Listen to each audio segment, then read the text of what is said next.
యోసే మోయికా మాజీ ఉరుగ్వేన్ ప్రెసిడెంట్ చనిపోయారు 89 సంవత్సరాల వయసులో. యోసే మోయికా ప్రత్యేకత ఏంటి?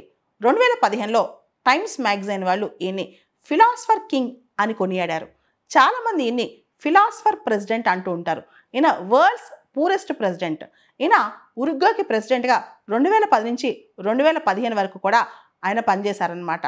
ఆ టైంలో ఆయన చాలా సింపుల్ లివింగ్, చాలా 90% ఆయనకు వచ్చే జీతం దేశానికి ఇచ్చేసేవాళ్ళు. చాలా చిన్న ఫామ్ హౌస్లో బతికేవాళ్ళు. అంతేకాదు చాలా పాత పడిపోయిన కారులో తిరిగేవాళ్ళు. ఆయన తన జీవితంలో తన కోసం అంటూ ఏది లేదనమాట. ఆయన గొరిల్లా ఫైటర్ కూడా.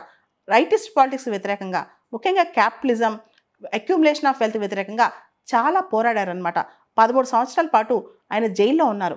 ఆ 13 సంవత్సరాల్లో చాలా సమయం ఆయన సాలిటరీ కన్ఫైన్మెంట్, అంటే ఆయన విడిగా కన్ఫైన్ చేశారు, ఒంటరిగా ఉంచేశారనమాట. ఇన్ని world's humblest head of the state అంటాం. అంటే ప్రపంచంలోనే ఆయన ఒక సింపుల్ లైఫ్, ఆయన ఒక సాత్విక జీవితాన్ని, మోయికాని వరల్డ్స్ హంబ్లెస్ట్ ప్రెసిడెంట్ అంటాం అనమాట. అంతేకాదు తనకొచ్చే ప్రెసిడెంట్గా ఆయనకు వచ్చే జీతంలో 90% చారిటీకి, దేశానికి, పూర్ పీపుల్కి ఇచ్చేసేవాళ్ళు అనమాట. ఆయన అసమానత్వాలను తగ్గించడం కోసం, మానవతావాదం పెంచడం కోసం చాలా కష్టపడ్డారు. చిన్న ఫామ్ హౌస్లో ఉండేవాళ్ళు. ఆయన పాత పడిపోయిన వోల్క్స్ వ్యాగన్ బీటిల్ కార్లో వెళ్ళేవాళ్ళు అనమాట. ప్రెసిడెన్షియల్ ప్యాలెస్లో కూడా ఒక్కరోజు కూడా ఆయన గడపలేదంట. చాలామంది ఆయన్ని ఇంపవరిష్డ్ ప్రెసిడెంట్ అనేవాళ్ళు. కానీ ఆయన ఏమనేవాళ్ళో తెలుసా? కానీ ఆయన ఒక మాట అనేవాళ్ళు, నేను నిజంగా పేదవాడిని కాదు. ఎవరైతే ఆశతో జీవితాంతం పరిగెడుతూ ఆ రేస్లో ఉంటారో, ఆ సంపాదన అనే రేస్లో ఉంటారో వాళ్ళే నిజమైన పేదలు అని చెప్పి ఆయన చెప్పేవాళ్ళు అనమాట. ఆయన చాలా పాత డ్రెస్సులు వేసుకునేవాళ్ళు, సూట్స్ అలాంటి ధరించేవాళ్ళు కాదు. చెప్పులు కూడా చాలా పాత డ్రెస్సులు అనమాట.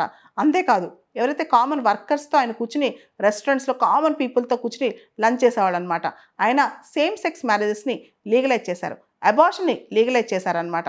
ఇలా ప్రపంచంలో, ముఖ్యంగా దక్షిణ అమెరికాలో ఉరుగ్వే దేశాన్ని ఒక స్థాయి తీసుకురావడంలో ఆయన చేసిన కృషి చాలా గొప్పదనమాట. ఆ ఉరుగ్వేలో అన్ఎంప్లాయ్మెంట్ చాలా ఎక్కువ, పేదరికం చాలా ఉంటుంది. అయినా కానీ ఇవన్నీ దాటేసి ఉరుగ్వేని ఒక స్థాయిలో, ముఖ్యంగా అక్కడ ఇన్కమ్స్ పెంచడం కోసం, పేదరికాన్ని తగ్గించడం కోసం, అక్కడ ప్రజాస్వామ్యాన్ని పెంపొందించడం కోసం ఆయన చేసిన కృషి ఎనదగింది. ఆయన క్యాపిటలిజంకి వ్యతిరేకం అనమాట. దాంతోపాటు ఆయన్ని ఫిలాసఫర్ ప్రెసిడెంట్ అని కూడా పిలుస్తుంటారు. ఆయన్ని ఫిలాసఫర్ కింగ్ అని కూడా కొనియాడుతుంటారు. ఇక్కడ ఫిలాసఫర్ కింగ్ అంటే ఏంటో తెలియాలన్నమాట. ప్లేటో అనే ఒక పొలిటికల్ థింకర్ ఫిలాసఫర్ కింగ్ అనే కాన్సెప్ట్ని ప్రపోజ్ చేస్తారు. ఎవరైతే పరిపాలిస్తుంటారో, ఎవరైతే పరిపాలన ఉంటారో, ఎవరైతే అధికారం చలాయిస్తారో వాళ్ళు చాలా సింపుల్ లివింగ్లో ఉండాలి, ఆస్టియర్ లైఫ్లో ఉండాలి అని చెప్తుంటారు అనమాట. వాళ్ళకి ఫ్యామిలీసు, పెళ్ళిళ్ళు వద్దు, వాళ్ళకి ఆస్తులు కూడబెట్టిన అధికారం ఇవ్వకూడదు. ఎకనమిక్ పవర్, పొలిటికల్ పవర్ రెండు కూడా ఇంటర్మిక్స్ అవ్వకూడదు. ఒకవేళ economic power, political power intermix అవుతే పొలిటికల్ పవర్ వాడి డబ్బులు సంపాదించుకునే ప్రయత్నం చేస్తారు. అంతేకాదు ఫ్యామిలీస్, చిల్డ్రన్ ఉంటే వాళ్ళు ఫ్యామిలీస్ గురించి ఆలోచిస్తారు, వాళ్ళ పిల్లల గురించి ఆలోచిస్తారు, పిల్లల యొక్క సౌఖ్యం గురించి ఆలోచిస్తారు, కానీ దేశం యొక్క సౌఖ్యం గురించి ఆలోచించరని అంటుంటారనమాట. ఇదంతా కూడా ప్లేటో చెప్పారు.